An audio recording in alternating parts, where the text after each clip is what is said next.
Hello everybody and welcome back to the channel for another Star Trek Sunday, and today I'm delighted to be able to finally review the Playmates Enterprise D model that was released in the last quarter of 2023. And I use the word released hesitantly because really this is more of a re-release. This model, including the packaging design, was already released in the 1990s at the height of Playmates' popularity with the Star Trek brand. This shouldn't come as much of a surprise for anyone who already picked up Kirk's original series Enterprise from 2022, and I did a review of that, and what a wonderful model that was indeed. This essentially represents a second chance to pick up these fantastic models. Now, I was really hoping that this line would go from strength to strength because I missed out on these models first time round as a kid, and I love them. I think they're absolutely fantastic, so I was really excited when this one got released. However, what was really sad about this is that it didn't make its way over to the UK market at all, so I had to get this one from the United States. Now, interestingly, Playmates took a different approach in the US than they did in Europe with their new Star Trek releases. In Europe, they adopted the new branding.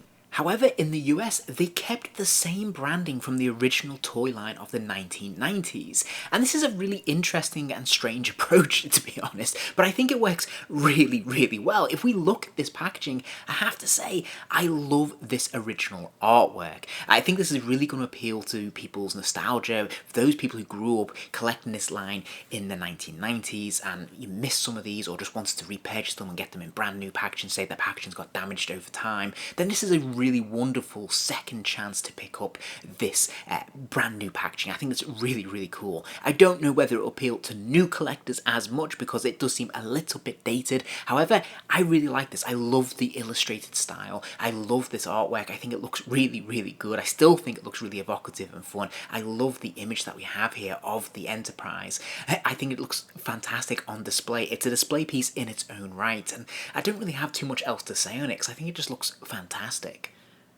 If we flip it over and look at the reverse, we have this nice clean image of the model itself, some close-up photos of some of the various action features that we'll get into a little bit later, and the background is just essentially a bit of a blue void, but it still looks quite attractive. I still think they've done a nice job with this. The only clue that this is a new release are some of the other releases that we see at the bottom advertised there, including the communicator, the phaser, and of course Kirk's original series Enterprise. But the most telling sign, of course, is that QR code. Obviously, that was not present on 90s packaging. Other than that, this is pretty faithful to what we got all those years ago, and I still think it looks really fun.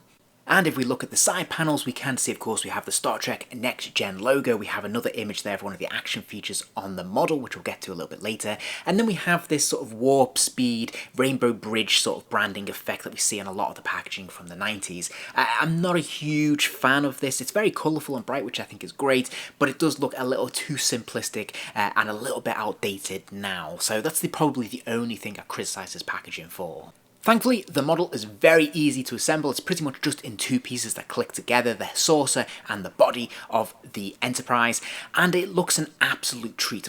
There is a peg hole in the underbelly of the Enterprise that plugs in to the display stand. The display stand itself comes in two pieces that has to clip together. Now, I've got to be honest, this is probably one of the key things I'm critical of with this particular release, because this stand is very, very flimsy. It doesn't feel strong enough or solid enough to really hold the Enterprise. I mean, it does a decent job, don't get me wrong, but it does feel very flimsy, and the connection between the neck and the base is a little bit too tenuous, a little bit too flimsy for my liking, and I don't have huge confidence in it. But all that being said, I have to say this is a lovely model. Now, you have to bear in mind that Playmates back in the 90s were trying to walk that peculiar line of appealing to both the child audience but also the adult collector audience as well. But I have to say that despite having some features which we'll take a look at in a moment, this really appeals much more to the adult collector, and I think this works very well even by today's standards because this model is really nicely done. It has a lot of fine detailing to it, and even though it's a more simplistic approach when it comes to to paint apps, there actually are a number of different paint apps here and there that really enhance this vehicle overall.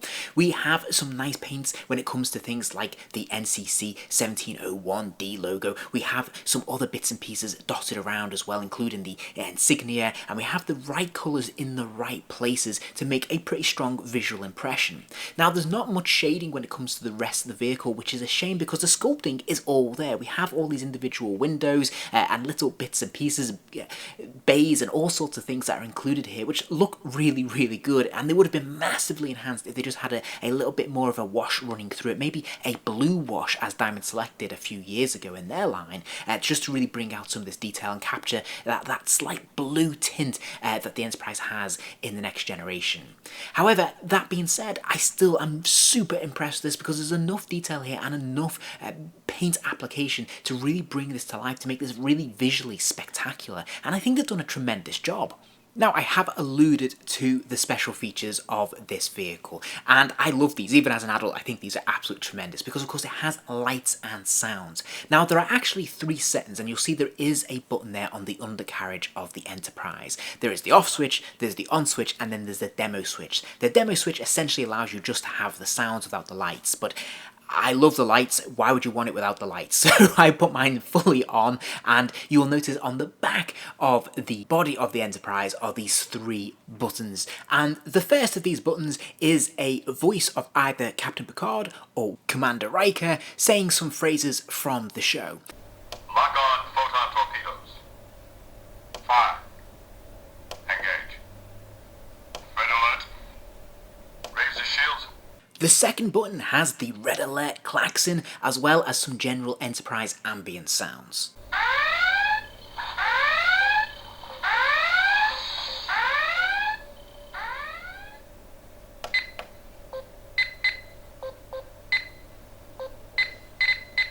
And the third button has the Enterprise firing its weapons, both its forward phasers, but also its photon torpedoes.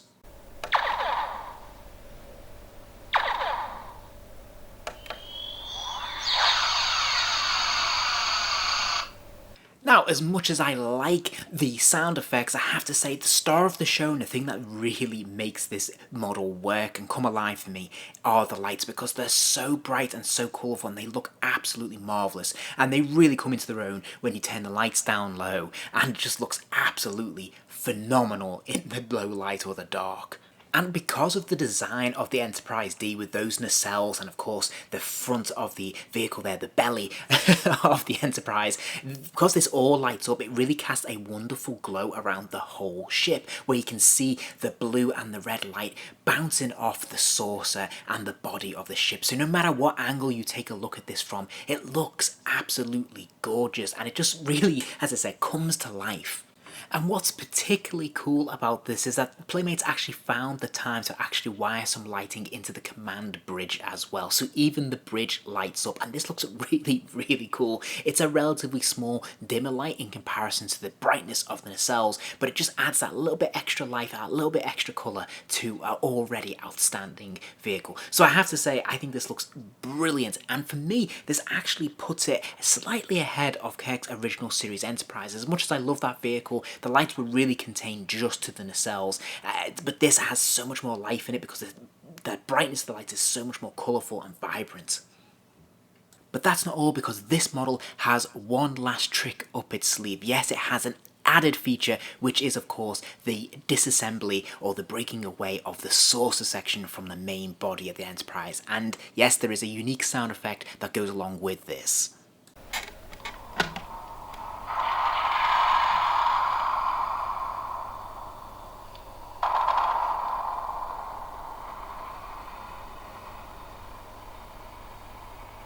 As you can see, there are 2 metal connectors there that trigger the sound effect when it disconnects or plugs back in to the base.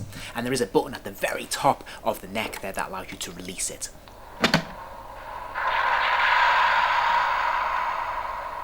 And of course, you have the option to display the body of the Enterprise minus the saucer section if you want as well, although it doesn't quite have the same look. And then finally, we do of course have the display stand, which will allow the Enterprise to be posed in various different positions. And for the most part, the stand can handle it. You can put this in quite extreme positions. You can really lean it forwards or backwards, or lean it even from side to side, and it will hold relatively strongly. However, as I said, I don't have much faith in this base because I feel like it will topple. And so there you have it. Now I have to say, all in all, I'm all in on this vehicle. I think this is an absolutely fantastic model. I love it. I love the lights in particular. I love the sound. I love the scaling of the vehicle itself. I think it looks really good. It's not too big. It's not too small. It's certainly not as big as the Diamond Select vehicle that was released a few years ago. This is probably about half the size of that, but it makes it a little bit more displayable, makes it a little bit more compact, a bit easier to display. And of course, you can put it on its display stand there, or you might even be able to suspend it from the ceiling if you're so inclined, and I think it looks absolutely great. All the dimensions look pretty accurate to me, and I love those lights. I think it really brings it to life and makes this a fantastic display piece. If you enjoyed this video, please do give it a like, and remember to subscribe as there'll be plenty more videos soon.